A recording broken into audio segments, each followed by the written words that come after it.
তো কেমন আছো তোমরা? আজকের ভিডিওটা খুব দুঃখজনক এবং অনুপ্রেরণামূলক হতে চলেছে, কারণ আজকের ভিডিওতে আমরা কাকাশি হাদাকের পুরো জীবনের ইতিহাস জানবো। তাকে আমরা বিখ্যাত কাকাশি দ্য কপি নিনজা বা কাকাশি দ্য শারিঙ্গান নামেও চিনি। কিভাবে তার জীবন সম্পূর্ণ ট্র্যাজেডিতে ভরা ছিল এবং এই সমস্ত ট্র্যাজেডির পরেও কিভাবে কাকাশি কখনো অন্ধকার পথে যায়নি এবং শেষ পর্যন্ত 6th হোকাগে হয়েছিল। তো চলো ভিডিওটি শুরু করা যাক। কাকাশির শৈশবকালে তার মা মারা যায় এবং এর ফলে তার বাবা সাকুমো হাতাকে তাকে লালন পালন করে। সাকুমোর কথা যদি বলি, সে কোনোহার অন্যতম ট্যালেন্টেড এবং পাওয়ারফুল শিনোবি ছিল, যাকে বিখ্যাত হোয়াইট ফ্যাং অব দি লিফ নামে ডাকা হতো। কাকাশি তার বাবা সাকুমোকে খুব শ্রদ্ধা করত এবং ভালোবাসতো এবং বাবা ছেলের মধ্যে একটি ভালো সম্পর্ক ছিল। কিন্তু কিছু বছর পর যখন কাকাশি কোনোহার নিনজা একাডেমিতে ভর্তি হয়, তখন সাকুমোকে একটি মিশন দেওয়া হয়। মিশনের সময় সাকুমো মিশন শেষ করার পরিবর্তে তার শিনোবি বন্ধুদের জীবন বাঁচিয়েছিল। এই মিশন ব্যর্থ হওয়ার কারণে কোনোহার অনেক ক্ষতি হয়েছিল এবং অনেক বিপজ্জনক পরিণতিও হয়েছিল, যার কারণে পুরো কোনোহা ভিলেজ সাকুমোর বিরুদ্ধে চলে গিয়েছিল এবং তাকে এর জন্য দায়ী করেছিল, এমনকি তার নিজের বন্ধুরাও, যাদেরকে সাকুমো বাঁচিয়েছিল। আর এই সমস্ত অভিযোগ এবং ক্রমাগত ঘৃণার কারণে সাকুমো একদিন আত্মহত্যা করে। এই মুহূর্তটা কাকাশির জীবনকে অনেক পরিবর্তন করে দিয়েছিল। কাকাশি তার বাবার আত্মহত্যার পর খুব দুঃখিত হয়েছিল এবং তার সাথে সাথে সে মনে মনে স্থির করে নিয়েছিল যে এই নিনজা ওয়ার্ল্ডে বাঁচতে হলে নিয়মই সব এবং তাকে যে কোনো মূল্যে এই নিয়ম অনুযায়ী চলতে হবে, যাই ঘটুক না কেন। পরে কাকাশি তার একাডেমিতে প্রথম স্থান অর্জন করে, যার কারণে সবাই তাকে প্রতিভাবান বলতে শুরু করে এবং বলে যে কাকাশি তার অন্যান্য সঙ্গীদের চেয়েও অনেক বেশি ট্যালেন্টেড। আর এই স্বীকৃতির কারণে কাকাশি মাত্র 5 বছর বয়সে গ্রাজুয়েট হয় এবং তার সময়ের সবচেয়ে কম বয়সে গেনিন হয়, যেখানে অন্যান্যরা 12-13 বছর বয়সে গেনিন হতো। এরপর কাকাশিকে রিন এবং ওবিডোর সাথে মিনাতোর আন্ডারে একটি টিমে রাখা হয় এবং এরপর 6 বছর বয়সে কাকাশি চুনিন পরীক্ষাও দেয় এবং সেই পরীক্ষায় মাইট গাইকে হারিয়ে কোনোহার ইতিহাসে সবচেয়ে কম বয়সী চুনিন হয়। এরপর কাকাশি জনিনও হয়। এই খুশিতে মিনাতো ও রিন কাকাশিকে জনিন হওয়ার জন্য উপহারও দেয়, কিন্তু ওবিটো কাকাশির জন্য উপহার আনতে ভুলে যায়। তো এইসব ঘটনার কিছু বছর পর কোনোহা তৃতীয় শিনোবি বিশ্বযুদ্ধে জড়িয়ে পড়ে এবং এই যুদ্ধের সময় টিম মিনাতোকে একটি মিশন দেওয়া হয় যে তাদের স্টোন ভিলেজের কানাবি ব্রিজ ধ্বংস করতে হবে, যাতে ইয়োগাকুরের বা স্টোন ভিলেজের সাপ্লাই চেনকে তারা বন্ধ করতে পারে।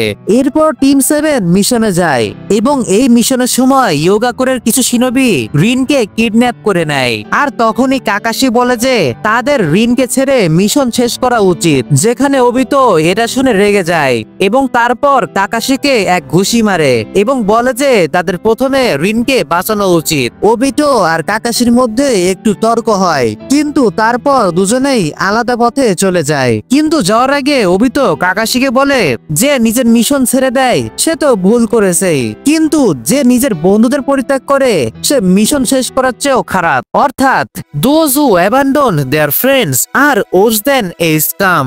এবং সে এটাও বলে যে সাকুমো যা করেছিল তা ঠিক করেছিল এবং সে তার জন্য একজন হিরো ছিল, যা শুনে কাকাশি অবাক হয়ে যায়। কিন্তু তারপর দুজনেই নিজেদের পথে চলে যায়। এরপর তাইসেকি, যে ইয়োগাকুরের একজন শিনোবি, সে ওবিটোর উপর আক্রমণ করে এবং দুজনের মধ্যে ফাইট হয়। আর যখনই তাইসুকি ওবিটোকে মারতেই যাচ্ছিল, আর তখনই আমাদের কাকাশি ভাই ওবিটোকে বাঁচাতে চলে আসে, যখন সে বুঝতে পারে যে ওবিটো ঠিক বলছিল। আর তখনই কাকাশি তাইসুকিকে তার হোয়াইট লাইটিং চাকরা সেবার দিয়ে আঘাত করে, যা কাকাশি তার বাবার কাছ থেকে পেয়েছিল। এই লড়াইয়ের সময় তাইসুকি অদৃশ্য হয়ে ওবিটোর উপর লুকিয়ে আক্রমণ করার চেষ্টা করে এবং এই প্রক্রিয়ায় কাকাশির বাঁ চোখ খুব খারাপভাবে ক্ষতিগ্রস্ত হয়। ঠিক এই মুহূর্তে ওবিটো তার শারিঙ্গান অ্যাওকেন করে নেয় এবং তা দিয়ে তাইসুকিকে মেরে ফেলে। এরপর দুজনেই একটি কেভের ভিতরে যায়, যেখানে রিনকে বন্দি করে রাখা হয়েছিল এবং তাকে গেনজুৎসু থেকে মুক্ত করে সেখান থেকে পালাতে শুরু করে। কিন্তু তখনই কাকো, যে ইয়োগাকুরের আরেক শিনোবি, সে গুহাটি সিল করার চেষ্টা করে গুহাটিকে ধ্বংস করে। আর সেই মুহূর্তে তিনজনই পালাতে শুরু করে। কিন্তু তখনই পাথরের পতনের কারণে কাকাশির উপর একটি পাথর পড়ে এবং সে জ্ঞান হারায়। এই অচেতন অবস্থায় একটি বড় বোল্ডার কাকাশির উপর পড়তেই যাচ্ছিল। তখনই ওবিতো কাকাশিকে বাঁচানোর চেষ্টা করে এবং সেই প্রক্রিয়ায় ওবিতো নিজেই বোল্ডারের নিচে চলে আসে এবং তার অর্ধেক শরীর পাথর দিয়ে থেতলে যায়। কাকাশি এবং রিন দুজনেই ওবিতোকে সেই পাথর থেকে বের করার চেষ্টা করে, কিন্তু ব্যর্থ হয়। আর তখনই ওবিতো সিদ্ধান্ত নেয় যে তার বাঁচা অসম্ভব এবং তার আঘাতগুলো খুব বেশি গুরুতর। তাই সে প্রস্তাব করে যে তারা তাকে ছেড়ে চলে যাক পুরো কেভটি ধসে পড়ার আগেই। এরপর ওবিতো তার শেষ ইচ্ছা হিসেবে কাকাশিকে তার শারিঙ্গান উপহার দেয় তার বাঁ চোখে প্রতিস্থাপন করার জন্য, কারণ সে তাকে আগে উপহার দিতে পারেনি। এরপর ওবিতো থেকে শারিঙ্গান পাওয়ার পর কাকাশি কাকোকে তার লাইটিং সেবার দিয়ে আক্রমণ করে। সেই লড়াইয়ের সময় কাকাশির লাইটিং সেবারও ধ্বংস হয়ে যায়, কিন্তু সে তার লাইটিং কাটারের সাহায্যে কাকোকে হারায়। এরপর সে রিন এবং ওবিটোর কাছে যায় সেই গুহার দিকে তাদের বাঁচানোর জন্য। কিন্তু তখনই ইয়োগাকুরের আরো শিনোবি আসে এবং তাদের আক্রমণ করে। তখনই ওবিটো কাকাশিকে বলে যে আমাকে ছেড়ে যাও এবং রিনকে বাঁচাও, যা সে করেও এবং ওবিটোকে পিছনে ফেলে চলে যায়। এরপর রিনকে কেভ থেকে বের করার পর ইয়োগাকুরের শিনোবিরা কাকাশি এবং রিনকে চারদিক থেকে ঘিরে ফেলে এবং কাকাশি সকলের সাথে লড়াই করে এবং যত সময় সম্ভব তাদের সাথে লড়াই করে যতক্ষণ না মিনাতো চলে আসে। এবং তারপর অবশেষে মিনাতো কাকাশি এবং রিনকে খুঁজে বের করে তাদের কাছে আসে এবং ইয়োগাকুরের সকল শিনোবিকে শেষ করে দুজনকে বাঁচায়। এরপর তারা তিনজন মিলে কানাবি ব্রিজও ধ্বংস করে দেয় এবং অবশেষে কোনোহাই ফিরে আসে ওবিটোর সব পালন করতে। কোনোহাই পৌঁছানোর পর উচিয়া ক্লানের সবাই বিরোধিতা শুরু করে যে কাকাশির কাছে শারিঙ্গান থাকা উচিত নয়, কারণ সে উচিয়া ক্লানের কেউ নয়। কিন্তু ফুগাকু উচিহা, যে উচিয়া ক্লানের লিডার ছিল, সে ওবিটোর ইচ্ছাকে সম্মান জানাতে কাকাশিকে শারিঙ্গান রাখতে অনুমতি দেয়। কয়েক মাস পর টিম মিনাতোকে আবার একটি মিশন দেওয়া হয়, যে মিশনে রিন আবারও কিডন্যাপ হয়ে যায়। আরে ভাই, এ কতবার আর কিডন্যাপ হবে? কিন্তু দেখো, এইবারও কাকাশি রিনকে সফলভাবে উদ্ধার করে নেয়। সে তাকে নিয়ে কোনোহার দিকে যেতে থাকে। কোনোহার দিকে যাওয়ার সময় রিন কাকাশির কাছে রিভিল করে যে কিরিগাকুরের শিনোবিরা তার ভেতরে ইসোবুকে বা থ্রি টেল বিস্টকে সিল করে দিয়েছে, যাতে যখন সে কোনোহায় পৌঁছায় তখন টেল বিস্টটি তার ভিতর থেকে বেরিয়ে আসে এবং কোনোহা ভিলেজকে ধ্বংস করে দেয়। এরপর কোনোহার ধ্বংস ঠেকাতে রিন কাকাশিকে বলে যে সে যেন তাকে মেরে ফেলে, কিন্তু কাকাশি মানা করে দেয় এবং উপরন্ত সে ওবিতোকেও প্রতিশ্রুতি দিয়েছিল যে সে রিনকে সবসময় রক্ষা করবে, যাই ঘটুক না কেন। এই সময় কিরিগাকুরের শিনোবিরা রিন এবং কাকাশির সামনে চলে আসে এবং রিনকে আবারও কিডন্যাপ করার চেষ্টা করে, কিন্তু কাকাশি তখন তাদের সকলের সাথে লড়াই করে এবং তাদের উপর আক্রমণ করার জন্য তার চিডরি ব্যবহার করে। কিন্তু তখনই সেই আক্রমণের সময় রিন তার চিডরির সামনে চলে আসে এবং কাকাশির হাতে মারা যায় কোনোহা গ্রামকে রক্ষা করার জন্য। রিনের মৃত্যু দেখে কাকাশি শারিঙ্গান একটি মাঙ্গেকিউ শারিঙ্গানে পরিবর্তিত হয় এবং সে জ্ঞান হারায়। এর কিছু সময় পর কোনোহার শিনোবিরা কাকাশিকে খুঁজে বের করে এবং সেখানে পৌঁছে তারা দেখে যে সমস্ত কিরিগাকুরের শিনোবিরা মারা গেছে, কিন্তু তারা বুঝতে পারে না যে কিরিগাকুরের শিনোবিদের কে মেরেছে। এরপর থেকে কাকাশি ডিপ্রেশনে চলে যায়, কারণ সে অল্প সময়ের মধ্যে তার দুই বন্ধুকে হারিয়েছে।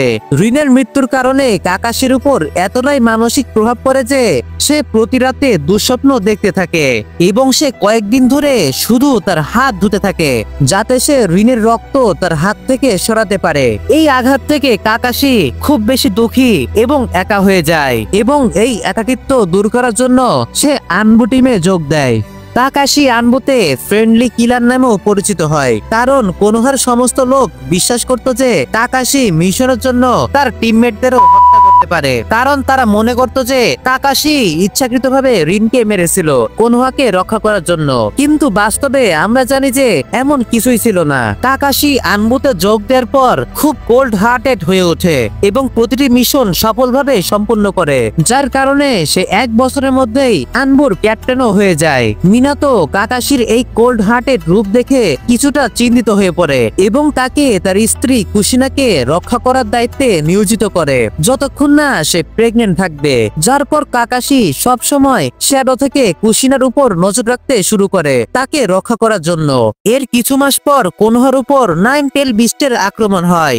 এই আক্রমণের সময় সমস্ত শিনোবিকে কাকাশি সহ বলা হয়েছিল যে তাদের 9 টেলস এর আক্রমণে সাহায্য করা উচিত নয়, বরং তাদের কেবল ভিলেজের লোকদের রক্ষা করতে হবে। এই আক্রমণের সময় মিনাতো কোনোহাকে ধ্বংস হওয়া থেকে বাঁচিয়ে দেয়, কিন্তু এই প্রক্রিয়ায় সে এবং তার স্ত্রী কুশিনা দুজনেই মারা যায়, যার কারণে কাকাশি আবার মনে করে যে সে তার দায়িত্ব পালন করতে ব্যর্থ হয়েছে এবং সে তার সেন্সে মিনাতো ও কুশিনাকে রক্ষা করতে পারেনি। এর কিছু বছর পর ইটাচি আনবুতে যোগ দেয় কাকাশির লিডারশিপে। ইটাচিও কাকাশির মতোই একজন জিনিয়াস ছিল যে 1 বছরের মধ্যেই ক্যাপ্টেন হয়ে যায়। এখন তোমরা ভাবছো যে আমি এসব কেন বলছি, তো দেখো আমরা সবাই জানি যে এই সময় উচিয়া ম্যাসাকার হয় এবং এই উচিয়া ম্যাসাকারের জন্য কাকাশি নিজেকে কিছুটা দায়ী মনে করত, কারণ একদিন আনবুর মিশনের সময় ইটাচি ইনডিরেক্টলি কাকাশিকে জিজ্ঞাসা করে যে তোমার কি তোমার মৃত বন্ধুদের ইচ্ছা পূরণ করা উচিত, ইন্ডিকেটিং শিশু ইজ ডেড। যার জবাবে কাকাশি বলে যে হ্যাঁ। এই বিষয়টি দেখে ইটাচি উচিয়া ম্যাসাকার করে শিশুর ইচ্ছাকে সম্মান জানাতে। আমরা সবাই জানি যে শিশুই কখনো বলেনি যে ভিলেজকে বাঁচানোর জন্য উচিয়া ক্লানকে মেরে ফেলো, কিন্তু তারপরেও ইটাচি এটা বেছে নিয়েছিল, যার কারণে কাকাশি নিজেকে কিছুটা দায়ী মনে করে যে সে তার জুনিয়র ইটাচিকে বুঝতে পারেনি এবং তাকে সঠিক পরামর্শ দিতে পারেনি, যার কারণে ইটাচি একজন রোগ নিনজা হয়ে গিয়েছিল। এরপর এইসব ঘটনার কিছু বছর পর হিরুজেন কাকাশিকে আনবুর দায়িত্ব থেকে মুক্তি দেয় এবং তাকে বলে যে তুমি এখন নিনজা একাডেমির মেন্টর হও, বিশেষ করে নারুতো এবং সাসকের জন্য, তাদের রক্ষা ও পরামর্শ দেওয়ার জন্য। আর এখান থেকেই গঠিত হয় নতুন টিম 7, যেখানে থাকে নারুতো, সাসকে, সাকুরা এবং তাদের সেন্সে কাকাশি। কাকাশি এরপর 3 ছাত্রের বেল টেস্ট নেয়, যেমনটা মিনাতো তাদের নিয়েছিল, তাদের টিম ওয়ার্ক এবং বন্ধুত্বের গুরুত্ব শেখানোর জন্য। যে বেল টেস্টটি নারুতো, সাসকে এবং সাকুরা অবশেষে পাশ করে এবং তারপর তাদের প্রথম মিশনে যায়, যার পর আমরা নারুতো অ্যানিমের অন্যতম সেরা আর্ক দেখি, যা ছিল জাবোজা আর্ক। এরপর অ্যানিমেতে কয়েক বছর ধরে কাকাশি 3 ছাত্রকে পরামর্শ দেয় এবং তারা 3 জন অনেক মিশনেও যায়। তারপর একদিন ওরোচিমারু কোনোহার উপর গোপনে আক্রমণ করে এবং 3rd হোকাগেকে হত্যা করে। এই সময় ওরোচিমারু সাসকেকেও ম্যানিপুলেট করে, যার কারণে সাসকে গ্রাম ছেড়ে ওরোচিমারুর কাছে যাওয়ার চেষ্টা করে আরো শক্তিশালী হওয়ার জন্য। সে সময় কাকাশি এবং অন্যান্যরা তাকে থামানোর জন্য পুরোপুরি চেষ্টা করে। কাকাশি তাকে জিজ্ঞাসা করে যে তুমি কেন গ্রাম ছেড়ে যাচ্ছ, তুমি কি তোমার ভাই ইটাচির মতো একজন রোগ নিনজা হতে চাও এবং এই প্রতিশোধের পথে তুমি যাচ্ছ? এতে তুমি কিছুই পাবে না, কেবল তোমার নিজের ধ্বংস ছাড়া। যার জবাবে সাসকে রেগে গিয়ে বলে তুমি কি জানো কাউকে হারানোর কষ্ট কেমন? আর যদি আমি তোমার পরিবারের সকল সদস্যকে শেষ করে ফেলি তাহলে তোমার কেমন লাগবে? যার জবাবে কাকাশি হেসে বলে এই কাজ করার জন্য তুমি একটু দেরিতে এসেছো, কারণ যাদের আমি ভালোবাসতাম তারা আগেই মারা গেছে। এটা শুনে সাসকে শান্ত হয়ে যায় এবং তখনই গ্রাম ছেড়ে যাওয়ার পরিকল্পনা স্থগিত করে, কিন্তু পরে সাসকে শেষ পর্যন্ত ভিলেজ ছেড়ে চলে যায়। এটা দেখে কাকাশি আবার একটু দুঃখিত হয়, কারণ সে মনে করে যে সে আবার একজন ভালো শিক্ষক হতে ব্যর্থ হয়েছে। এরপরে পেইনের আর্ক চলাকালীন কাকাশি পেইনের পাদ্দের সাথে লড়াই করে, কিন্তু অবশেষে চৌজিকে বাঁচানোর সময় সে তার মাঙ্গেকিও শারিঙ্গানের অ্যাবিলিটি কামই ব্যবহার করে, যার কারণে তার চাকরা ক্ষয় হয়ে যায়।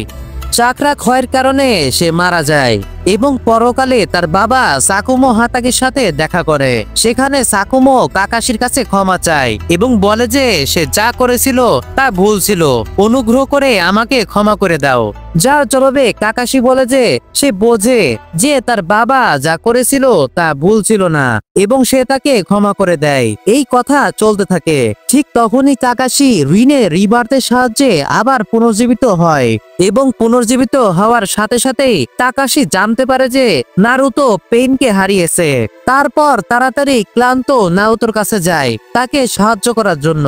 এরপর যখন 4th গ্রেড নিনজা ওয়ার শুরু হয় তখন কাকাশি জানতে পারে যে তোবি আসলে ওবিটো। এটা জানার পর কাকাশি ওবিটোকে বলে যে রিনকে সে মারেনি। যার জবাবে ওবিটো বলে যে হ্যাঁ, সে জানে কাকাশি রিনকে মারেনি এবং সে এটাও জানে যে রিন নিজেই কাকাশির চিরুরির সামনে চলে এসেছিল। যার জবাবে কাকাশি জিজ্ঞাসা করে যে তাহলে সে এমনটা কেন করছে। যার জবাবে ওবিটো বলে সে এখনো তার প্রতিশ্রুতি রাখতে ব্যর্থ হয়েছে এবং তারপর কাকাশি এবং ওবিটোর মধ্যে একটি ভয়ানক ফাইট হয়। এই ফাইটের পর 4th গ্রেড নিনজা ওয়ারের শেষে কাকাশি একটি খুব বড় ভূমিকা পালন করে। যখন জেটসু নিজের ক্ষমতা দেখিয়ে মাদারাকে প্রতারিত করে এবং কাগুইয়া ওটসুচুইকে রিভাইভ করে, তখন কাগুইয়াকে হারানোর জন্য কাকাশি, ওবিটো এবং টিম 7 তার উপর আক্রমণ করে। কিন্তু কাগুইয়া তাদের বিভিন্ন ডাইমেনশনে নিয়ে যায়। যার একটি ডাইমেনশনে কাগুইয়া তার অ্যাশবন টেকনিক ব্যবহার করে নারুতো এবং সাসকের উপর আক্রমণ করতে যাচ্ছিল, তখনই ওবিটো এবং কাকাশি তাদের বাঁচানোর জন্য সাসকে এবং নারুতোর সামনে চলে আসে। এই সময় ওবিটো তার কামুই ব্যবহার করে কাকাশিকে বাঁচিয়ে নেয়, কিন্তু সে নিজেই মারা যায়। যার ফলে ওবিটোর আত্মা কাকাশির ভিতরে চলে আসে।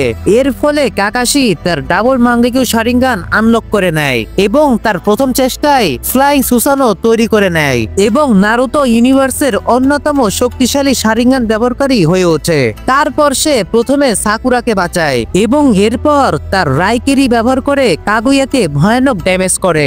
এই মুহূর্তের সুযোগ নিয়ে সাসকে, নারুতো এবং সাকুরা কাগুইয়াকে সিল করে দেয়। ফাইনালি কাগুইয়া এবং জেটসুকে হারায় এবং পুরো নিনজা ওয়ার্ল্ডকে বাঁচায়। এরপর আবার সাসকে এবং নারুতোর মধ্যে ফাইনাল ব্যাটেল হয় ভ্যালি অফ দি ইন্ডে, যেখানে সাসকে অবশেষে নারুতোকে বন্ধু হিসেবে গ্রহণ করে এবং কাকাশি এটা দেখে আরো বেশি খুশি হয়। 4th গ্রেড নিনজা ওয়ার শেষ হওয়ার পর কাকাশিকে 6th হোকাগে বানানো হয়, যা তার হওয়ার একদমই ইচ্ছা ছিল না। কারণ দেখো, আমরা সবাই জানি যে কাকাশির এই হোকাগে হওয়ার কাজটা একদমই পছন্দ নয়, কিন্তু তারপরও হোকাগে হওয়ার পর কাকাশি তার দায়িত্ব খুব ভালোভাবে পালন করে। সে কোনোহাকে পুরোপুরি ডেভেলপ করে এবং একটি আধুনিক মহানগরীতে পরিণত করে, যা আমরা বরুতোতে দেখেছি। তার সাথে সে মাদারাকে সমর্থনকারী গ্রুপকেও খুঁজে বের করে এবং তাদের থামায় এবং সকল ক্লানের এবং ভিলেজের সাথে আন্তর্জাতিক শান্তি বজায় রাখার জন্য একটি আন্তর্জাতিক শান্তি কমিটি গঠন করে। এই সমস্ত উন্নয়ন করার পর কাকাশি নারুতোকে পরবর্তী হোকাগে বানিয়ে দেয় এবং অবশেষে অবসর গ্রহণ করে। তো এটাই ছিল কাকাশির পুরো জীবনের ইতিহাস। বাট এইখানে কিছু জিনিস আমি ইচ্ছে করেই বাদ দিয়েছি, যেমন কাকাশি কেন জিরাইয়ার লেখা ইচা ইচা প্যারাডি নোভেল পড়তো, আর কেন সে সবসময় মাস্ক পরে থাকে, এর সাথে কেন সে বিয়ে করেনি। ভাবছি এইগুলা নিয়ে আলাদা একটি ভিডিওতে কথা বলবো। তো যাই হোক, এতগুলো দুঃখজনক ঘটনার মধ্য দিয়ে যাওয়ার পরও কাকাশি কখনো অন্ধকার পথে যায়নি। এটা থেকে আমরা নিজেদের জীবনেও অনেক কিছু শিখতে পারি, যে জীবনে যতই বাধা আসুক না কেন হাসি মুখে এগিয়ে যেতে হবে। তো যদি তোমাদের ভিডিওটা একটু ভালো লেগে থাকে তাহলে লাইক এবং সাবস্ক্রাইব অবশ্যই করো। তো দেখা হচ্ছে পরের ভিডিওতে। Subscribe if you are an anime lover. See you in the next one and tata.